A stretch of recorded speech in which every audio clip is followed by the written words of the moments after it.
A comunidade Narrações Imersivas está disponível. Acesse o link na descrição, ou então no primeiro comentário fixado, ou até mesmo no QR Code na sua tela. Você pode assinar a nossa comunidade em 2 plataformas. Estamos tanto na Aurelo quanto no Spotify, via Patreon. Ao se tornar membro da nossa comunidade, além dos livros já disponíveis no nosso canal, você encontra uma série de livros exclusivos para a nossa comunidade. Todos os livros são em formatos de MP3, sem interrupções ou propagandas, para uma maior e melhor narração imersiva. E para aqueles que já são membros, já estão aproveitando do nosso mais novo projeto, que se trata de Harry Potter totalmente ambientado, sonorizado e com a trilha oficial dos filmes. A versão definitiva para quem busca uma verdadeira imersão na saga. Então não fique de fora. Assine a nossa comunidade e descubra mais uma forma de ouvir narrações imersivas. O canal Narrações Imersivas apresenta Duna, de Frank Herbert, narrado por Yael Pekarovich e Regis Salvarani. Introdução escrita por Neil Gaiman, em fevereiro de 2016. Publicado pela primeira vez em 1965, Duna é, em retrospecto, o melhor dos grandes romances de ficção científica e o que mais se manteve relevante. Em parte, porque a história se passa em um futuro distante, em um universo que é radicalmente pós-computadores. Mas era também o livro certo no momento certo. Na verdade, ele estava bem à frente de seu tempo. O escritor e jornalista Frank Herbert compreendia a ecologia em uma escala planetária. Enquanto as pessoas começavam a pensar, falar e escrever sobre ecologia e sobre a vida de um planeta como um conjunto de sistemas complexos e interconectados, Duna já estava lá, pronto para elas. O planeta Arrakis, a Duna do título, é um mundo onde a água é o bem mais precioso. Nosso jovial protagonista Paul Atreides é, a exemplo de Valentine Michael Smith, de Um Estranho numa Terra Estranha, um messias relutante. Ele vai aprender sobre um planeta e sobre seus habitantes, e se encontrará entre 2 mundos. Os pontos fortes de Duna são a profundidade da ambientação do romance e o impacto da ecologia de Arrakis no restante do espaço. A Irmandade Bene Gesserit, os dançarinos faciais Tleilaxo, a Guilda Espacial, todos têm seu lugar nesse universo. Há bem e mal, sobretudo na vilania da pantomima dos Harkonnen.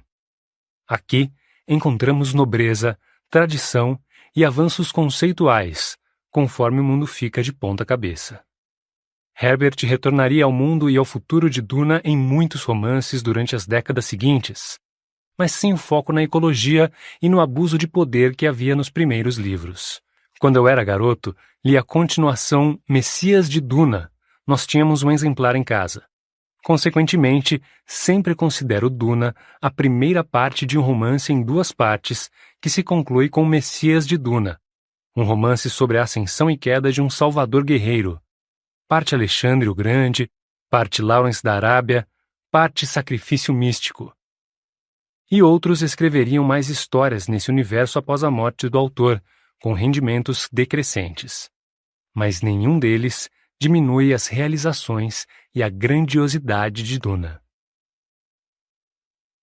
Dedicatória.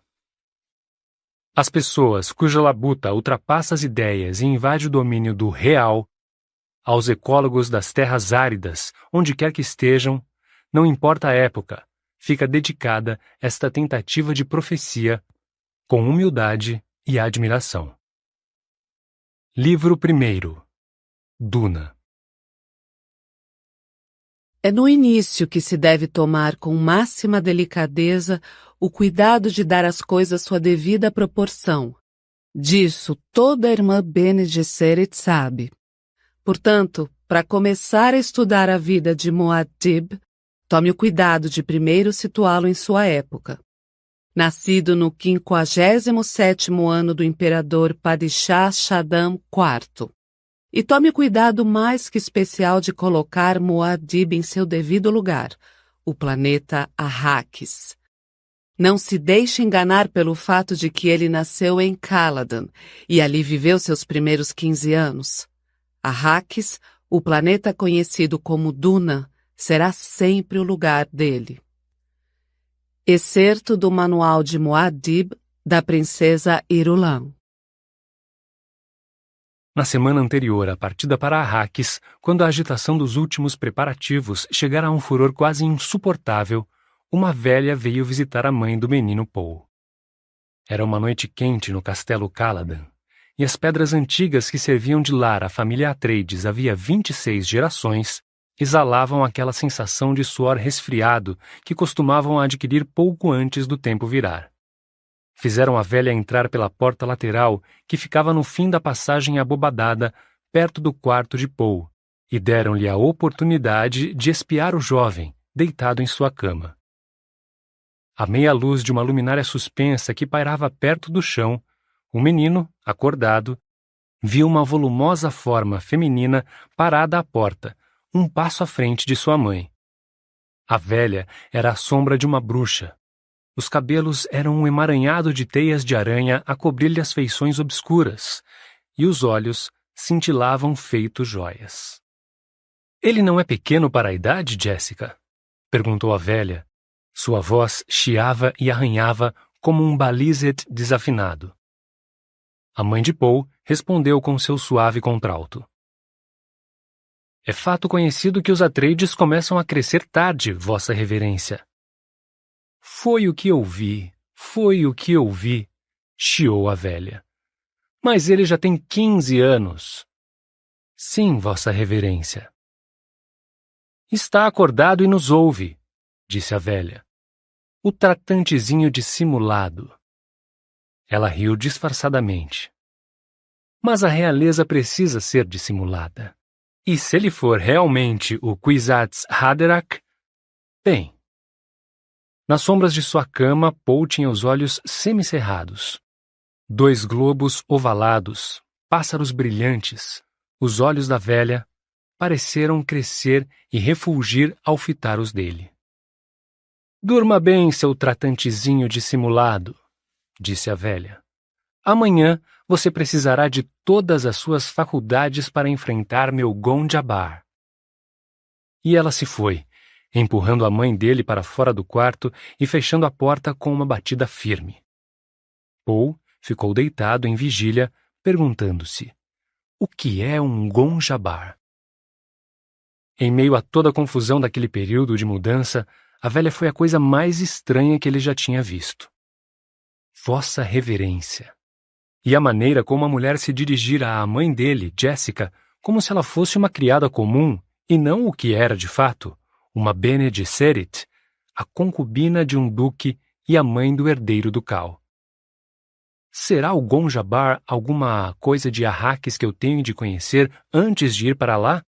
Ele se perguntou. Com a boca, ele deu forma às estranhas palavras da mulher. Gon-Jabbar. Kwisatz Haderach. Ele tivera de aprender tantas coisas. Arrakis era um lugar tão diferente de Caladan que as novas informações deixavam Paul tonto. Arrakis, Duna, planeta deserto. Thufir Hawat, o mestre dos assassinos de seu pai, explicara tudo. Seus inimigos mortais, os Harkonnen, ficaram em Arrakis 80 anos, dominando o planeta em regime semi-feudal, contratados pela companhia Chuan para minerar a especiaria geriátrica, o melange.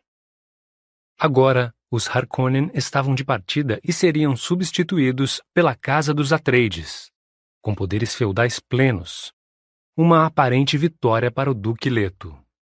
Contudo, dissera Hawat, sob as aparências se escondia o mais mortal dos perigos, pois o Duque Leto era popular entre as casas maiores do Landsraad.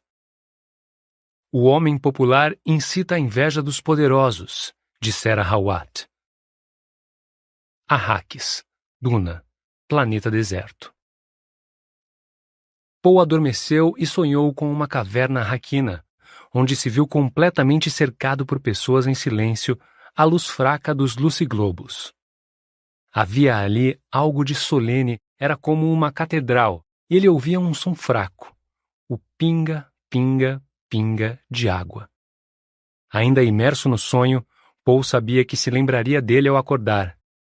Ele sempre se lembrava dos sonhos premonitórios. O sonho desvaneceu.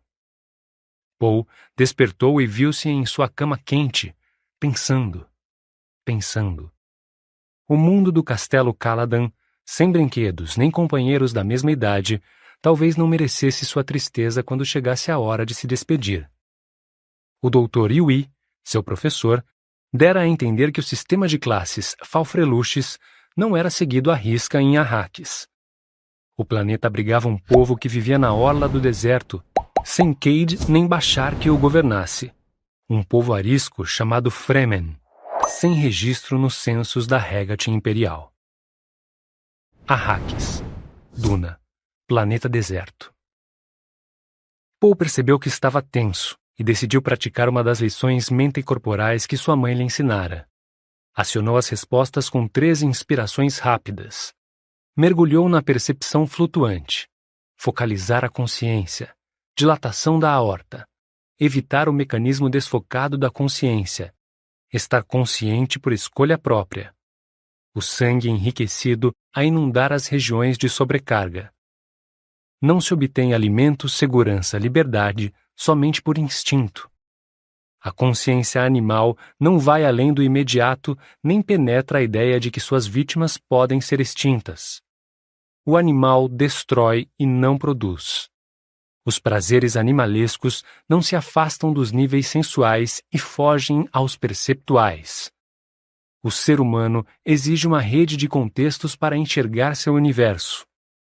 A consciência focalizada por escolha própria é isso que dá forma à rede. A integridade do corpo segue o fluxo de sangue e nervos de acordo com a percepção mais profunda das necessidades da célula. Todas as coisas, células, criaturas, são impermanentes. Lutam por uma fluência interior. E a lição se repetiu vez após vez na percepção flutuante de Paul. Quando a luz amarelada da aurora tocou o parapeito da janela, ele a sentiu através das pálpebras fechadas. Abriu-as, escutando o alvoroço reavivado do castelo, e viu as familiares vigas decoradas do teto de seu quarto. A porta que dava para o vestíbulo se abriu e sua mãe espiou dentro do quarto, com os cabelos cor de bronze velho, presos no alto da cabeça por uma fita negra, a face oval despojada de emoção e os olhos verdes, fixos e solenes. — Já está acordado? Ela disse. — Dormiu bem? — Sim.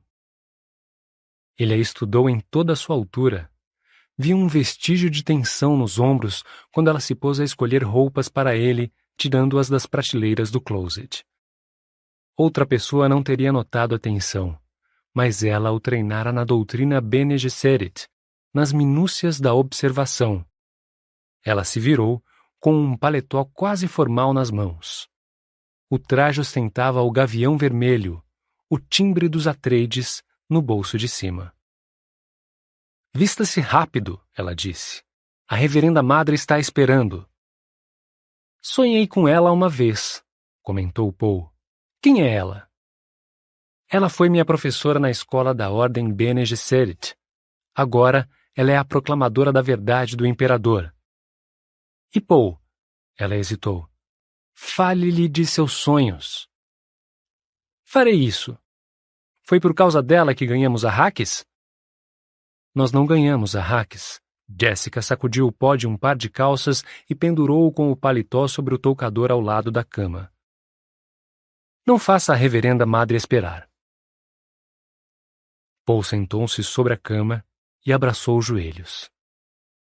O que é um Gonjabar? Mais uma vez, o treinamento que ela mesma lhe dera expôs sua hesitação quase invisível. Um ato falho que ele interpretou como medo. Jessica foi até a janela, abriu as cortinas e olhou na direção do Monte Siubi, atrás dos pomares às margens do rio. Você saberá o que é o Gonjabar, muito em breve, ela disse. Ele ouviu o medo na voz dela e ficou admirado. Jessica falou sem se virar. A reverenda madre está esperando em minha sala de estar. Por favor, apresse-se. A reverenda madre Gaius Helen Morriam, sentada numa cadeira atapetada, observou mãe e filho se aproximarem. De um lado e de outro, as janelas se abriam para o rio, que fazia uma curva acentuada para o sul, e para as terras cultivadas da propriedade dos Atreides. Mas a reverenda madre ignorava a vista. A idade lhe pesava naquela manhã, e ela estava muito mal-humorada. Culpava a viagem pelo espaço e a sociedade com a abominável guilda espacial e seus métodos sigilosos. Mas a missão exigia a atenção pessoal de uma Bene Gesserit dotada de visão. Nem mesmo a proclamadora da verdade do imperador Padishah poderia fugir à responsabilidade quando o dever chamava. Maldita Jessica, pensou a reverenda madre. Se ao menos tivesse nos dado uma menina, como lhe mandaram fazer? Jessica se deteve a 3 passos da cadeira e fez uma pequena mesura, um gesto delicado da mão esquerda a mover o vinco da saia. Paul a cumprimentou com a reverência breve que seu instrutor de dança lhe ensinara, a mesma usada quando não se sabia ao certo a posição hierárquica da outra pessoa. A reverenda madre não deixou de perceber as sutilezas do cumprimento de Paul e disse: "Ele é cauteloso, Jessica." Jessica levou a mão ao ombro de Paul e a contraiu. Por um instante, o medo se fez sentir na pulsação de sua palma. Controlou-se logo em seguida. "Assim lhe ensinaram, Vossa Reverência." "Do que ela tem medo?" Paul se perguntou. A velha estudou Paul num relance gestáltico, o rosto oval como o de Jessica, mas de ossatura forte. Os cabelos negríssimos, como os do duque, mas as sobrancelhas eram as do avô materno, que não se podia nomear, assim como o nariz fino e desdenhoso. A forma dos olhos verdes e confrontadores, igual a do antigo duque, o avô paterno que havia morrido. Aquele homem, sim, sabia apreciar a força da bravura, mesmo na morte, pensou a reverenda madre. "Ensinar é uma coisa", ela disse. "O ingrediente fundamental é outra. Veremos." Os olhos cansados lançaram um olhar duro para Jessica. "Saia! Vá praticar a meditação da paz." Jessica soltou o ombro de Paul. "Vossa Reverência, Jessica! Você sabe o que tem de ser feito." Paul ergueu os olhos e fitou a mãe, confuso. Jessica se empertigou. "Sim, claro." Paul voltou a olhar para a reverenda madre. A boa educação e o óbvio temor que sua mãe nutria pela velha pediam cautela. Mesmo assim, ele sentia uma apreensão zangada diante do medo que sua mãe irradiava. "Paul!" Jessica inspirou profundamente. "O teste ao qual você está prestes a se submeter é importante para mim." "Teste?" Ele a encarou. "Não se esqueça de que é filho de um duque," Jessica disse. Ela deu meia volta e saiu pomposamente da sala ao som seco e rumorejante de sua saia. A porta se fechou com firmeza tão logo ela saiu. Contendo a raiva, Paul encarou a velha. "É assim que se dispensa a Lady Jessica, como se ela fosse uma criada?" Um sorriso perturbou os cantos da boca velha e enrugada. "Lady Jessica foi minha criada na escola, rapaz, durante 14 anos. Inclinou a cabeça. "E era muito boa. Agora venha aqui." A ordem o atingiu como uma chicotada. Paul se viu obedecendo sem pensar. "Está usando a voz comigo?" ele pensou.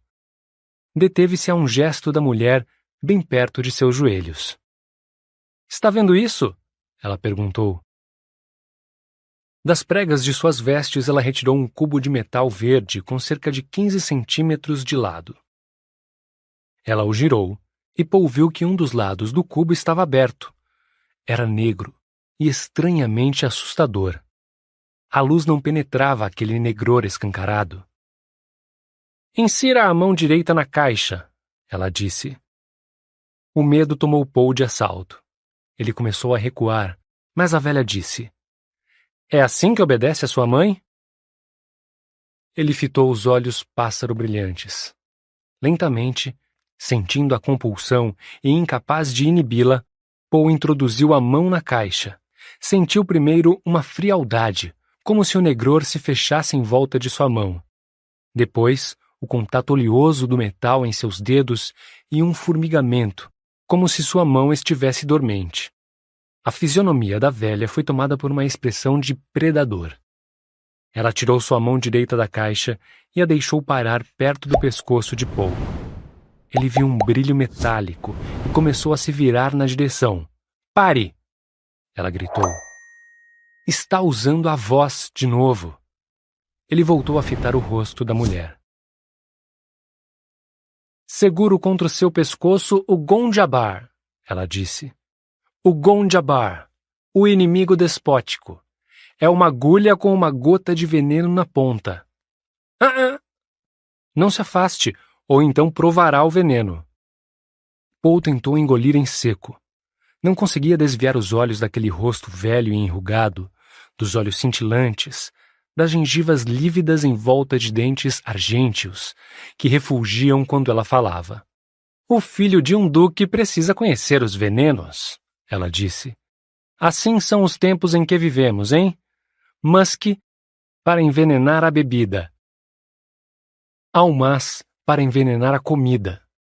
Os de efeito rápido, os de efeito lento e os intermediários. Apresento-lhe um novo, o Gonjabar. Só mata animais." O orgulho venceu o medo de Paul. "Ousa sugerir que o filho de um duque é um animal?" ele indagou. "Digamos que eu estou sugerindo que você talvez seja humano", ela retrucou. "Calma. Um aviso. Não tente se desvencilhar. Sou velha, mas minha mão é capaz de enfiar esta agulha em seu pescoço antes de você escapar." "Quem é você?" ele sussurrou. "Como foi que convenceu minha mãe a me deixar a sós com você? Foi enviada pelos Harkonnen?" "Os Harkonnen? Valha-me, não. Agora fique quieto." Um dedo seco tocou-lhe o pescoço e ele conteve o impulso involuntário de saltar para longe. "Ótimo", ela disse.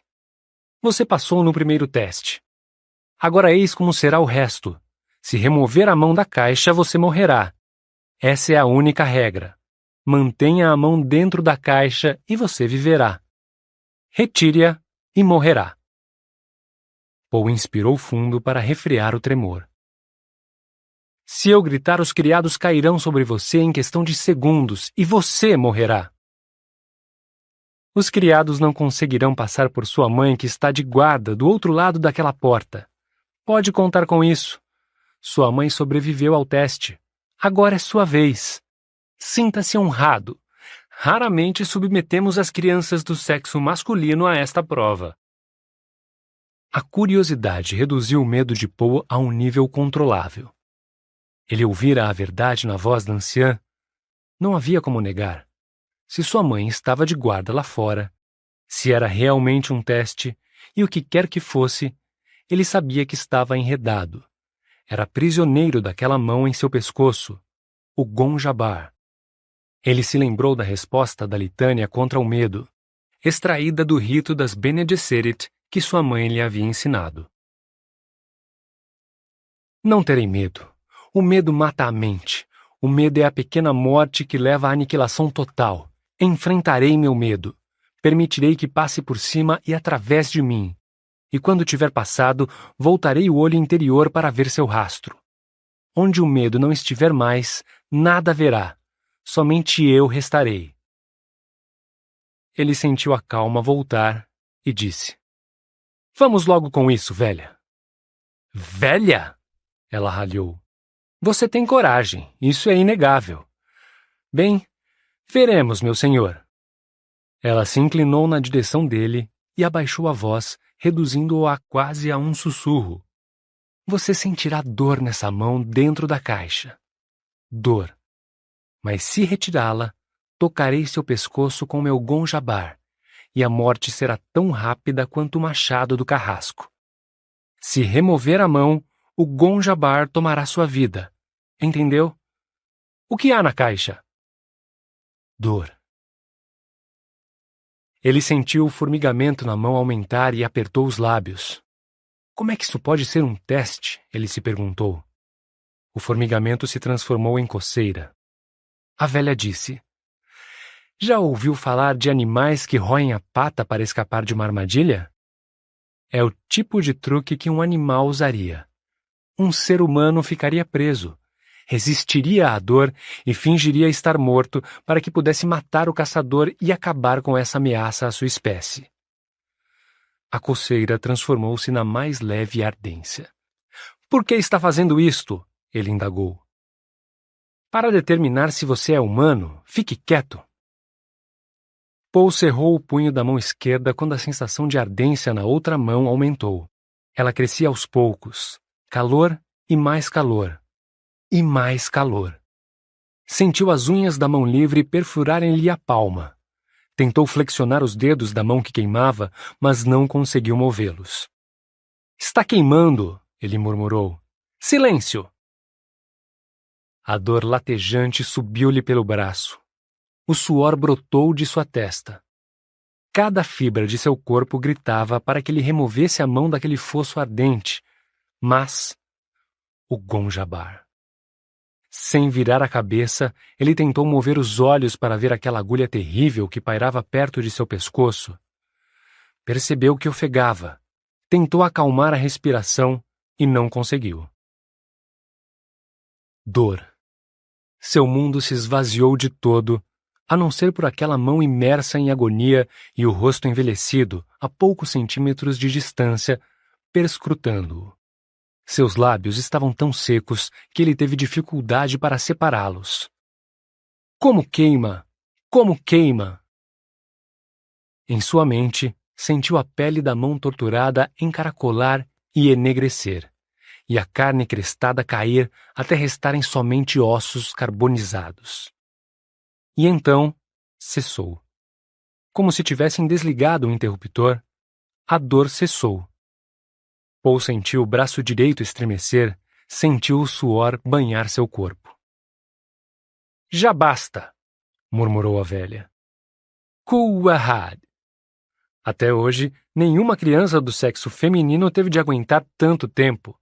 Acho que eu queria ver você fracassar. Ela se reclinou, retirando o gonjabar do pescoço dele. Tire a mão da caixa, jovem humano, e dê uma olhada nela. Ele resistiu a um calafrio dolorido, fitou o vazio sem luz onde sua mão parecia continuar por vontade própria. A lembrança da dor inibia todos os seus movimentos. A razão lhe dizia que veria sair daquela caixa um coto enegrecido. Vamos! Ela gritou. Ele tirou a mão da caixa e a observou atônito. Nenhuma marca, nenhum sinal de agonia na pele. Ergueu a mão, girou-a, flexionou os dedos. Dor por indução nervosa, ela explicou. Não podemos sair por aí mutilando possíveis seres humanos, mas há quem daria uma boa soma pelo segredo desta caixa. Ela devolveu o cubo às pregas de suas vestes. Mas a dor... Ele disse. Ora, a dor, ela desdenhou. O ser humano é capaz de dominar qualquer nervo do corpo. Paul sentiu a mão esquerda dolorida. Abriu-a. Olhou para as 4 marcas de sangue de onde as unhas haviam perfurado sua palma. Deixou a mão cair ao lado do corpo. Olhou para a velha. Você já fez isso com minha mãe? Já peneirou areia? Ela perguntou. O cutucão tangencial da pergunta arremessou sua mente num estado mais elevado de percepção. Peneirar areia. Ele assentiu. Nós, Bene Gesserit, peneiramos as pessoas à procura de seres humanos. Ele ergueu a mão direita, tentando evocar a lembrança da dor. E tudo se resume a isto? Dor? Observei você enquanto sentia a dor, rapaz. A dor é somente o eixo do teste. Sua mãe lhe falou de nossos métodos de observação. Vejo em você as marcas dos ensinamentos dela. Nosso teste é feito de crise e observação. Ele ouviu a confirmação na voz dela e disse: É verdade. Ela o encarou. Ele pressente a verdade. Seria ele o tal? Seria realmente ele? Conteve seu entusiasmo, lembrando a si mesma. A esperança turva a observação. Você sabe quando as pessoas acreditam no que dizem? Ela disse. Sei. Ele tinha na voz os harmônicos da habilidade confirmada pela repetição. Ela os ouviu e disse: Talvez você seja o Kwisatz Haderach. Sente-se, irmãozinho. Aqui a meus pés. Prefiro ficar de pé. Sua mãe já se sentou a meus pés. Não sou minha mãe. Você nos odeia um pouco, não? Ela olhou para a porta e chamou: Jessica! A porta se escancarou, e ali estava Jessica, olhando com frieza para dentro do aposento. O gelo derreteu quando ela viu Paul. Ela esboçou um sorriso tímido. Jessica, você deixou alguma vez de me odiar? A velha perguntou. Eu a amo e odeio ao mesmo tempo, Jessica respondeu. Ódio pelas dores que nunca esquecerei. Amor por atenha-se ao essencial, disse a velha, embora houvesse cortesia em sua voz. Pode entrar agora, mas fique em silêncio. Feche a porta e cuide para que ninguém nos interrompa. Jessica entrou, fechou a porta e nela se recostou. Meu filho vive, pensou. Meu filho vive e é humano. Eu sabia que era, mas ele vive. Agora posso continuar vivendo. A porta contra suas costas dava-lhe a sensação de solidez e realidade. Tudo no recinto parecia, a seus sentidos, imediato e urgente. Meu filho vive. Paul olhou para a mãe. Ela disse a verdade. Ele queria ir embora para refletir sobre aquela experiência, mas sabia que só poderia sair quando fosse dispensado. A velha havia adquirido uma espécie de poder sobre ele. Elas disseram a verdade. Sua mãe tinha se submetido àquele teste. Devia haver nisso um propósito terrível. A dor e o medo foram terríveis. Paul entendia os propósitos terríveis. Eram irrefreáveis. Eram uma necessidade em si mesmos. Paul sentiu-se infectado por um propósito terrível. Não sabia ainda qual. Um dia, rapaz, disse a velha. Talvez você também tenha de ficar atrás de uma porta como aquela. É uma questão de hábito. Paul baixou os olhos e fitou a mão que conhecera a dor. Depois voltou a erguê-los, dirigindo-os à reverenda madre. A voz dela era diferente de qualquer outra que ele já tivesse ouvido na vida. As palavras lhe saíam luminosas. Havia nelas uma agudeza. Sentiu que qualquer pergunta que lhe fizesse produziria uma resposta capaz de alçá-lo de seu mundo de carne e levá-lo a algo maior. Por que estão à procura de seres humanos? Ele perguntou. Para libertar vocês. Libertar? Um dia os homens entregaram a própria razão às máquinas, esperando que isso os libertasse. Mas só se deixaram escravizar por outros homens com máquinas. Não criarás uma máquina à semelhança da mente de um homem, citou Paul. É o que dizem o Jihad Butleriano e a Bíblia Católica de Orange. Mas a Bíblia Católica de Orange deveria ter dito: não criarás uma máquina para imitar a mente humana. Já estudou o Mentat a seu serviço? Eu estudei com Thufir Hawat. A grande rebelião removeu uma muleta, ela continuou. Obrigou a mente humana a se desenvolver. As escolas foram fundadas para treinar os talentos humanos. As escolas das Bene Gesserit? Ela assentiu. Temos 2 grandes remanescentes dessas escolas antigas, as Bene Gesserit e a Guilda Espacial. A Guilda, ao que nos parece, ressalta a matemática quase pura. As Bene Gesserit exercem uma outra função. Política, ele disse. Kul Wahad, exclamou a velha, lançando um olhar duro para Jessica. Nunca contei isso a ele, Vossa Reverência, disse Jessica. A reverenda madre voltou sua atenção para Paul. Deduziu isso com pouquíssimas pistas, ela comentou. Sim, política. A escola original das Bene Gesserit era dirigida por pessoas que julgaram necessário dar continuidade aos interesses humanos. Viram que não poderia haver tal continuidade sem que se separasse a linhagem humana da linhagem animal para fins reprodutivos. De repente, as palavras da velha perderam sua agudeza especial. Paul sentiu-se ofendido naquilo que sua mãe chamava de instinto de honestidade. Não que a reverenda madre estivesse mentindo. Ela obviamente acreditava no que dizia. Era algo mais profundo. Algo ligado ao propósito terrível de Paul. Ele disse, mas minha mãe me contou que nas escolas, muitas Bene Gesserit desconhecem seus ancestrais. As linhagens genéticas estão em nossos arquivos, ela explicou. Sua mãe sabe que descende de uma Bene Gesserit, ou que sua estirpe era aceitável. Então por que ela não sabe quem são seus pais? Algumas sabem, muitas não. Poderíamos querer procriá-la com um parente próximo, por exemplo, para fixar uma característica genética dominante? Temos vários motivos. Mais uma vez, Paul sentiu ali um crime contra a honestidade e disse, vocês têm grandes responsabilidades. A reverenda madre o fitou, perguntando-se, será que ouvi uma crítica na voz dele? Nosso fardo é pesado, ela disse. Paul percebeu que ia se livrando cada vez mais da comoção do teste.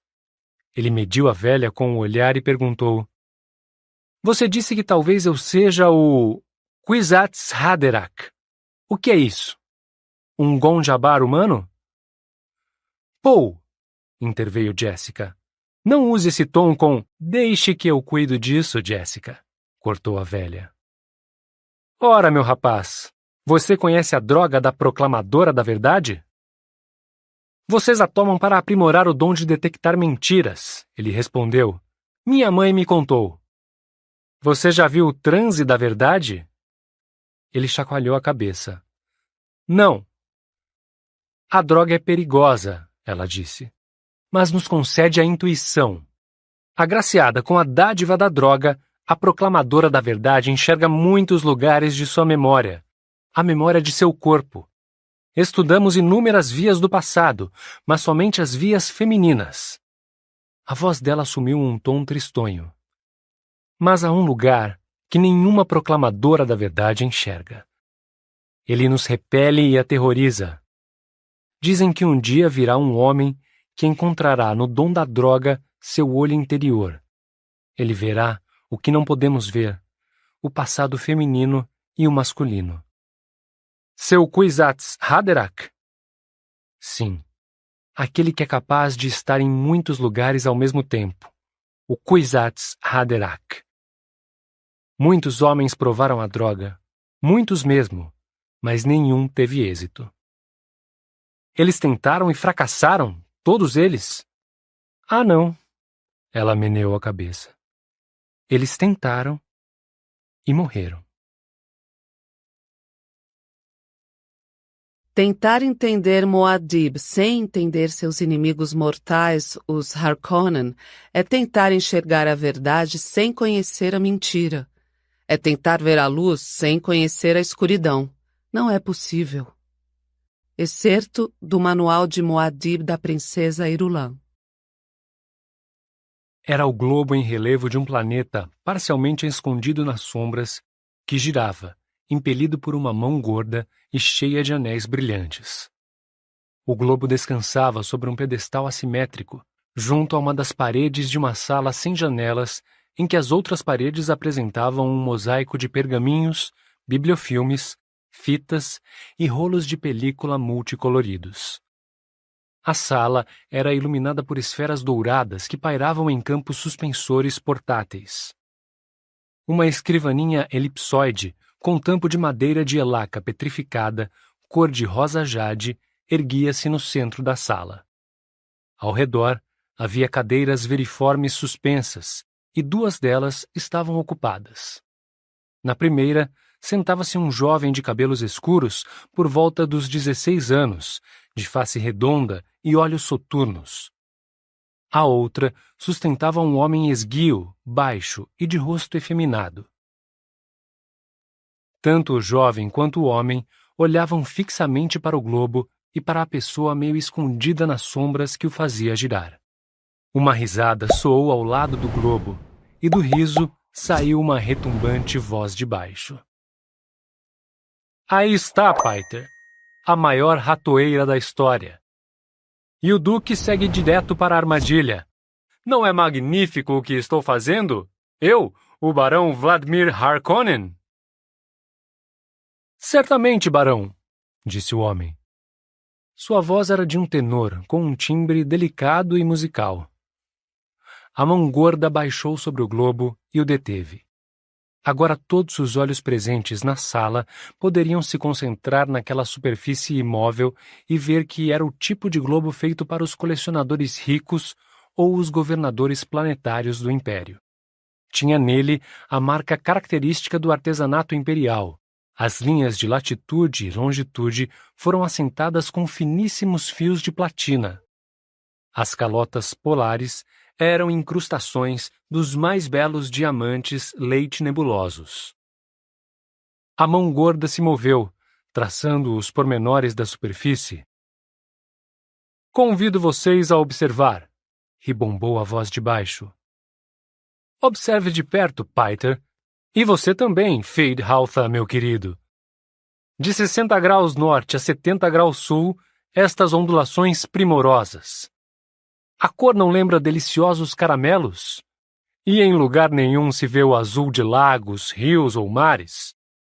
E estas calotas polares adoráveis, tão pequenas. Seria possível confundir este lugar com algum outro? Arrakis, genuinamente singular. Um cenário soberbo para uma vitória singular. Um sorriso roçou os lábios de Piter.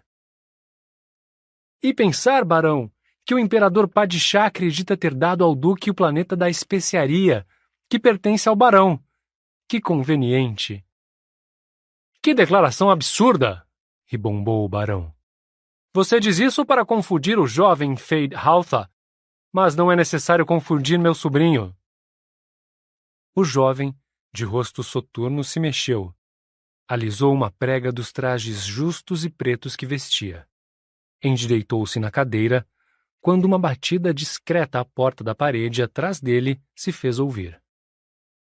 Piter desvencilhou-se de sua cadeira, foi até a porta, entreabriu-a o suficiente para receber um cilindro de mensagens. Fechou a porta, desenrolou o cilindro e correu os olhos por ele. Ouviu-se sua risada breve. E mais uma. E então? Indagou o barão. O idiota nos respondeu, barão. E quando foi que um Atreides deixou passar a oportunidade de se exibir? Perguntou o barão. O que diz ele? Ele é muito descortês, barão. Trata-o por Harkonnen e não por Sire et Cher Cousin. Sem títulos, nada. É um bom nome. O barão grunhiu e sua voz denunciava impaciência. O que diz o Caroleto? Diz ele, declino seu convite para uma reunião. Já enfreitei várias vezes sua deslealdade, e isso é fato conhecido. E? Perguntou o barão. Diz ele, a arte da Canlin ainda tem admiradores no Império. E assina, Duque Leto de Arrakis. Piter começou a gargalhar. De Arrakis! Que coisa! É engraçado demais para ser verdade. Silêncio, Piter! Disse o barão, e a gargalhada cessou como se o interruptor a desligasse. Canley, é? Vendetta, hein? E ele usa o bom e velho termo, tão impregnado de tradição, para garantir que eu entenda que ele está falando sério. O gesto de paz partiu do barão, disse Piter. As formalidades foram respeitadas. Para um mentat, você fala demais, Piter, reclamou o barão. E pensou. Tenho de me livrar logo desse aí. Quase já não tem mais serventia. O barão fitou seu assassino mentat do outro lado da sala e viu nele a característica na qual a maioria das pessoas reparava primeiro: os olhos. 2 fendas escuras de azul sobre azul. Os olhos que de branco não tinham nada. Um sorriso largo iluminou o rosto de Piter. Era como o esgar de uma máscara sobre aqueles olhos fundos. Mas, barão, a vingança nunca foi tão bela. Nunca se viu um plano de tão refinada perfídia. Fazer Leto trocar Caladan por Duna. E sem outra alternativa, pois é o imperador que ordena. O barão é um pândego. Com frieza na voz, o barão disse. Você sofre de diarreia verbal, Piter. Mas sou feliz, meu barão, ao passo que o barão tem a inveja. Piter! Barão.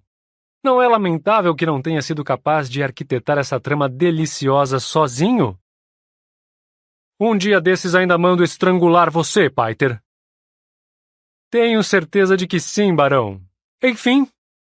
Mas uma boa ação sempre vale a pena, não é? Você andou mascando verité ou semuta, Piter? A verdade destemida surpreende o barão, disse Piter. Seu rosto se reduziu à caricatura de uma máscara ranzinza. Mas veja só, barão. Sendo eu um mentat, sei quando mandará o executor. O barão irá se conter enquanto eu for útil. Agir antes disso seria um desperdício, e ainda tenho muita serventia. Sei o que aprendeu com aquele adorável planeta Duna. Nada de desperdício. Não é verdade, barão? O barão continuou a encarar Piter. Feydhauta se contorceu em sua cadeira. Esses idiotas brigões, pensou.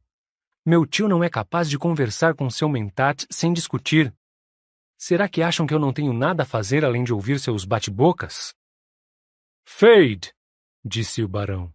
Eu disse a você para escutar e aprender quando o convidei para esta reunião. Está aprendendo? Sim, tio. A voz lhe saiu cautelosamente submissa. Às vezes eu me espanto com Piter, disse o barão. Causo sofrimento por necessidade, mas ele...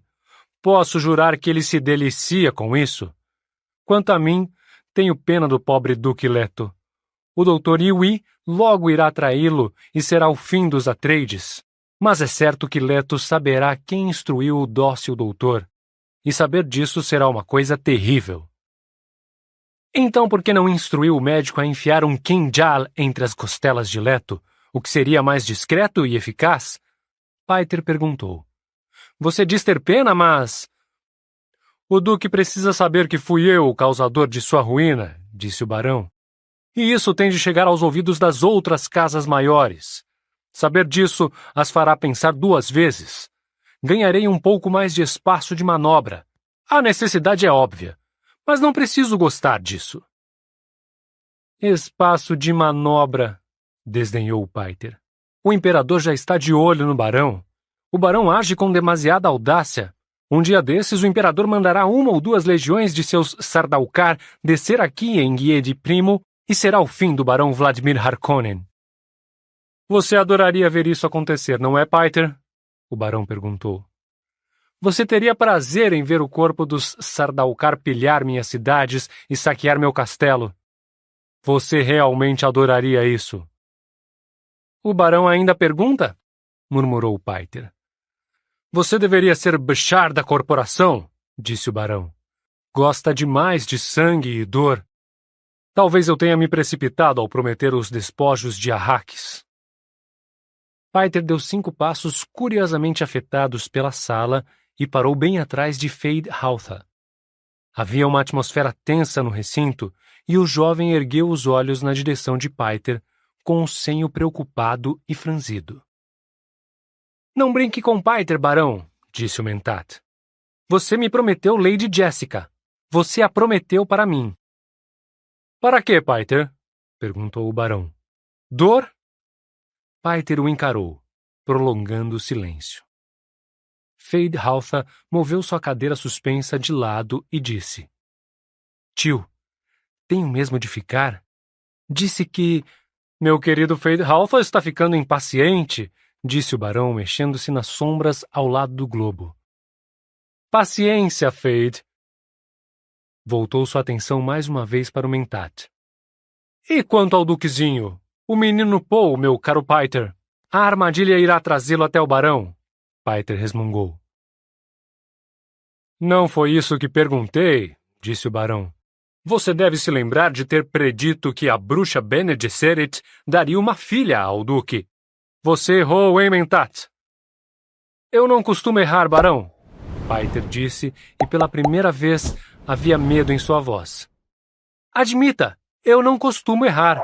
E o barão bem sabe que a maioria dessas Bene Gesserit tem filhas. Até mesmo a consorte do imperador só gerou mulheres. Tio, disse Feydhauta, você falou que havia algo importante aqui para eu... Ouça só o meu sobrinho, disse o barão. Ele almeja controlar meu baronato, mas não consegue controlar a si mesmo. O barão se mexeu ao lado do globo, uma sombra entre sombras. Muito bem, então, Feydhauta Harkonnen. Eu o convoquei esperando ensinar-lhe alguma coisa. Observou nosso bom Mentat? Deve ter aprendido algo com nossa conversa. Mas, tio, um Mentat eficientíssimo, o Piter, não acha, Feyd? Sim, mas... mas de fato. Mas ele consome muita especiaria, devora-a feito doce. Veja os olhos dele. Poderia ter saído diretamente do proletariado arraquino.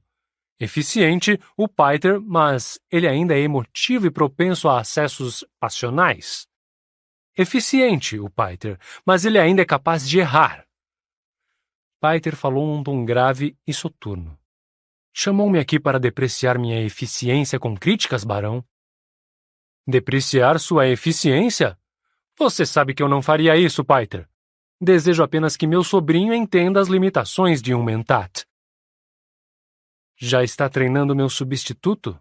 Piter indagou. Substituir você? Ora, Piter, onde eu encontraria outro Mentat com sua astúcia e seu veneno? No mesmo lugar onde me encontrou, barão.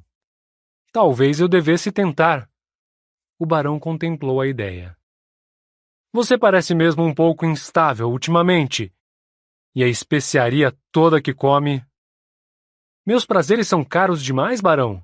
Faz alguma objeção a eles? Meu caro Piter, seus prazeres são o que o prendem a mim. Como eu poderia fazer objeção a isso? Simplesmente desejo que meu sobrinho observe essa característica em você. Então estou em exposição, Piter concluiu. Querem que eu dance? Que eu desempenhe minhas várias funções para o ilustre Feydhauta? Exatamente, disse o barão. Você está em exposição. Agora faça silêncio. Ele olhou de relance para Feydhauta, reparando nos lábios do sobrinho cheios e salientes, o marcador genético dos Harkonnen, agora ligeiramente retorcidos de graça. Isto é um Mentat, Feyd. Foi treinado e condicionado para desempenhar certos deveres. Contudo, não se deve ignorar o fato de que está encerrado num corpo humano. Um inconveniente grave esse. Às vezes acho que os antigos, com suas máquinas pensantes, é que estavam certos. Não passavam de brinquedos comparadas a mim. Piter rosnou. O barão mesmo conseguiria superar aquelas máquinas. Talvez, disse o barão. Ah, bem... Inspirou profundamente, arrotou. Agora, Piter, resuma para meu sobrinho os aspectos mais importantes de nossa campanha contra a Casa dos Atreides. Seja nosso Mentat, por favor. Barão, eu avisei para não confiar essa informação a alguém tão jovem. Minhas observações... Cabe a mim julgar isso, interrompeu o barão. Estou lhe dando uma ordem, Mentat. Desempenhe uma de suas várias funções. Que seja. Piter disse. Ele se empertigou, assumindo uma estranha postura de dignidade, como se fosse mais uma máscara, desta vez a cobrir-lhe o corpo todo. Daqui a alguns dias, padrão, toda a família do Duque Leto irá embarcar numa nave de carreira da Guilda Espacial rumo a Arrakis. A guilda os deixará na cidade de Arrakina, e não em nossa Cartago. O mentat do Duque, Thufir Hawat, terá concluído corretamente que Arrakina é mais fácil de defender. Preste atenção, Feyd, disse o barão. Observe os planos dentro de planos dentro de planos. Feyd-Rautha assentiu com a cabeça pensando, agora sim. O monstrengo velho está finalmente me colocando a par de alguns segredos. Deve ser porque realmente me quer como seu herdeiro. São várias as possibilidades tangenciais, Piter disse. Eu prevejo que a casa Atreides irá para Arrakis. No entanto, não devemos ignorar a possibilidade de que o Duque tenha contratado a guilda para levá-lo a um local seguro fora do sistema. Em circunstâncias semelhantes, outras casas desertaram, levando suas armas atômicas e seus escudos, fugindo para longe do alcance do Imperium. O Duque é um homem orgulhoso demais para isso, disse o barão. É uma possibilidade, Piter disse. Contudo, o resultado para nós seria o mesmo. Não seria, não, grunhiu o barão. Eu quero morto e sua estirpe extinta. Isso é mais provável, Piter disse. Certos preparativos indicam quando uma casa vai desertar. O Duque não parece estar fazendo nada disso. Então, o barão suspirou. Continue, Piter. Em Arrakina, Piter prosseguiu.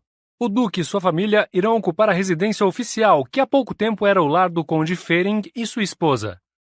O embaixador dos contrabandistas, riu o barão. Embaixador do quê? Perguntou Feyd-Rautha. Seu tio fez uma piada, Piter disse. Ele chama o Conde Ferenc de embaixador dos contrabandistas, indicando o interesse do imperador no contrabando em Arrakis. Feyd-Rautha dirigiu um olhar confuso para o tio. Por quê? Não seja estúpido, Feyd, retrucou o barão. Enquanto, para todos os efeitos, a guilda continuar fora do controle imperial, como poderia ser diferente? De que outra maneira espiões e assassinos conseguiriam andar por aí? A boca de Feyd-Rautha fez um mudo... Preparamos algumas distrações na residência oficial, disse Piter. Haverá um atentado contra a vida do herdeiro Atreides. Um atentado que pode muito bem ter êxito. Piter, o barão ribombou. Você previu, eu previ que acidentes eram possíveis, Piter disse. E o atentado tem de parecer legítimo. Ah, mas um rapaz tem um corpo tão jovem e saboroso, disse o barão. Naturalmente ele pode ser mais perigoso que o pai, treinado como vem sendo por sua mãe bruxa. Mulher maldita! Ah, bem, por favor, Piter, continue. Hawat acabará adivinhando que temos um agente infiltrado, Piter disse. O suspeito óbvio é o Dr. Iwi, que é, de fato, nosso agente. Mas Hawat já o investigou e descobriu que nosso médico é formado pela escola Suk e foi submetido ao condicionamento imperial. É supostamente seguro o bastante para atender até mesmo o imperador. Dá-se grande importância ao condicionamento imperial. Supõe-se que não seja possível remover o condicionamento definitivo sem matar o indivíduo. Contudo, como alguém já disse, é possível mover um planeta com a alavanca certa. Encontramos a alavanca para mover o médico. Como? Feyd-Rautha perguntou. Achou o assunto fascinante. Todo mundo sabia ser impossível subverter o condicionamento imperial. Fica para outra vez, disse o barão. Continue, Piter. No lugar de Iwi, Piter disse, colocaremos no caminho de Hawat um suspeito interessantíssimo. A própria audácia dessa mulher chamará a atenção de Hawat. Mulher? Feyd-Rautha perguntou. Lady Jessica em pessoa, disse o barão. Não é sublime? Piter perguntou. A mente de Hawat estará tão às voltas com essa possibilidade que isso prejudicará suas funções como mentat. Pode ser até que tente matá-la. Piter franziu o senho e acrescentou: Mas não pense que ele terá êxito. Você não quer que ele faça isso, não é? O barão perguntou. Não me distraia, Piter disse. Enquanto Hawat estiver ocupado com Lady Jessica, desviaremos ainda mais sua atenção com insurreições em algumas vilas fortificadas, etc. Elas serão debeladas. É preciso que o Duque acredite obter certo grau de segurança. Então, quando chegar a hora, mandaremos um sinal para Iwi e atacaremos com nossa força principal. Vá em frente, conte-lhe tudo, disse o barão. Atacaremos reforçados por 2 legiões de Sardaukar, vestindo os uniformes da casa Harkonnen. Sardaukar? Murmurou Feyd-Rautha. Sua mente se concentrou nas temidas tropas imperiais, nos assassinos impiedosos, nos fanáticos soldados do imperador Padishah. Veja como confio em você, Feyd, disse o barão. Nenhum sinal dessa trama jamais deverá chegar aos ouvidos de outra casa maior. Senão, o Landsraad poderá se unir contra a Casa Imperial, e será o caos. O principal, prosseguiu Piter, é que, como a Casa Harkonnen está sendo usada para fazer o serviço sujo do Império, ganharemos uma vantagem de verdade. É uma vantagem perigosa, claro, mas, se usada com cuidado, trará mais dinheiro à Casa Harkonnen do que a qualquer outra casa do Império. Você não faz ideia do montante envolvido, Feyd, disse o barão. Nem em seus sonhos mais absurdos. Para começar, teremos um cargo irrevogável na diretoria da Companhia Shoan. Feyd-Rautha concordou com a cabeça. Dinheiro era tudo. A Shoan era a chave para o dinheiro, pois todas as casas nobres tiravam o que podiam dos cofres da empresa, valendo-se da autoridade de seus diretores. Esses cargos de diretoria da Shoan eram a prova real de poder político no Império, e trocavam de mãos acompanhando a inconstância da força dos votos no Landsraad, que tentava se equiparar ao imperador e seus partidários. O Duque Leto, Piter disse, talvez tente pedir asilo à nova Ralé Fremen, na orla do deserto. Ou pode ser que tente mandar sua família para essa ilusão de segurança. Mas essa rota será bloqueada por um dos agentes de Sua Majestade, o ecólogo planetário. Você talvez se lembre dele, Kynes. Feyd se lembra dele, disse o barão. Continue. Babar é muito feio, barão, disse Piter. Continue, estou mandando, o barão berrou. Piter deu de ombros. Se tudo sair como planejado, ele disse, a Casa Harkonnen terá um subfeudo em Arrakis no prazo de 1 ano padrão. Seu tio terá o governo desse feudo. O agente pessoal do barão mandará em Arrakis. Mais lucro, disse Feyd-Rautha. Verdade, disse o barão, e pensou. Nada mais justo. Fomos nós quem domesticamos Arrakis, a não ser pelos poucos Fremen mestiços que se escondem às margens do deserto, e alguns contrabandistas inofensivos quase tão apegados ao planeta como os trabalhadores nativos. E as casas maiores irão saber que o barão destruiu os Atreides, Piter disse. Elas irão saber. Irão saber, murmurou o barão. E o melhor de tudo, disse Piter, é que o Duque também saberá. Ele já sabe, já percebeu a armadilha. É verdade que o Duque sabe, disse o barão, e sua voz tinha um quê de tristeza. Não haveria como não saber, o que é ainda mais digno de pena. O barão se afastou do globo de Arrakis. Ao sair das sombras, sua pessoa ganhou dimensão, imensa e excessivamente gorda, e com protuberâncias discretas sob as pregas de suas vestes escuras, revelando que toda aquela banha era parcialmente sustentada por suspensores portáteis presos à sua pele. Ele talvez pesasse mesmo 200 quilos padrão, mas seus pés não carregavam mais do que 50. Tenho fome! Ribombou o barão, esfregando os lábios salientes com a mão cheia de anéis e olhando feio para Feyd-Rautha, com seus olhos gordos. Mande trazer comida, meu querido. Vamos comer antes de nos recolhermos.